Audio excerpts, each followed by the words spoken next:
dating, being single for God and dating God's way. Mm-hmm. All the things that come up, I will go into the part about the worldly part, and I will go back into the God. But we're talking about God's plan for your life as being a single. Mm-hmm. This is the time for you to grow. This is the time for you to know, like I did it myself. When I was single, I did it myself. I didn't know a whole lot of things that I like or dislike because I was always with somebody, and always where they wanted to go. I didn't know, but when I got single, I started going out by myself. Mm-hmm. I started going out to restaurants, finding out what I like to eat, where I like to go, Mm-hmm. what movies I like to see, because I didn't really take time to do that.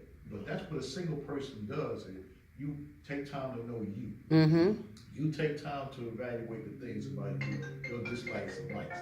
You don't go up there like go along with the crowd and like you say, well, no, I really don't like it. You can say that if you know who you are. Yes. You can't say that if you don't know who you are. Yeah.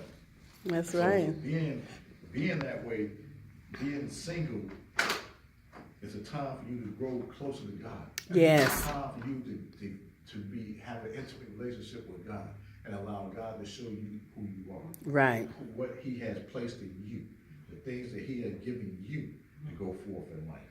And a lot of us, like we avoid that part because we think all it is we're just doing like the world, Mm-hmm. and we're different from them. That's right. When you got saved, you stepped away from the world and you stepped into the glory of God.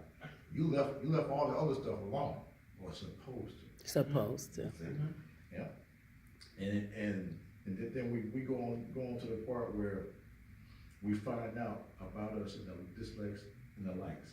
And then we go on to the part like when we spend time with God, we know what God wants for us. Because now we don't have nobody else that is requiring our time. Mm-hmm. See, that time alone is a time where you grow and get strong. That time alone is a time where you go and allow God to be God in your life.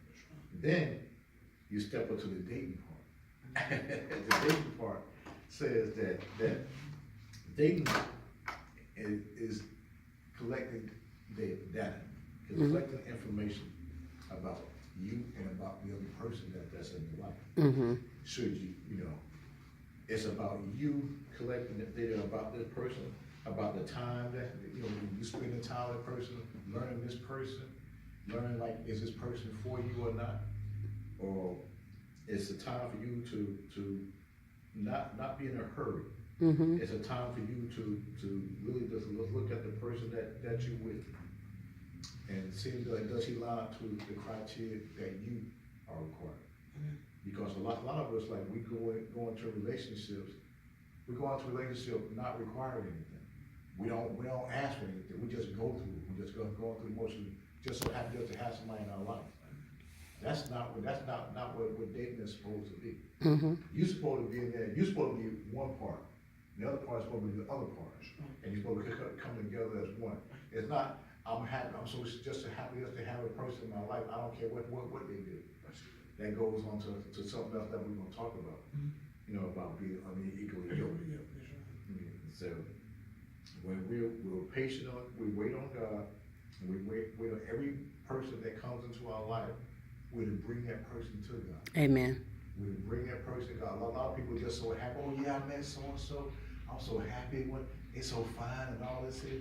But what substance do they have? What are they doing to encourage you to live for God? Mm-hmm. See, a lot of us get into a relationship and that person pulls us away from it. Mm-hmm. Now, God is a jealous God. Okay, He's not going to have no other gods before Him. And if you put another person in His place, it's not going to be good for you. Mm-hmm. It's not going to be good for you.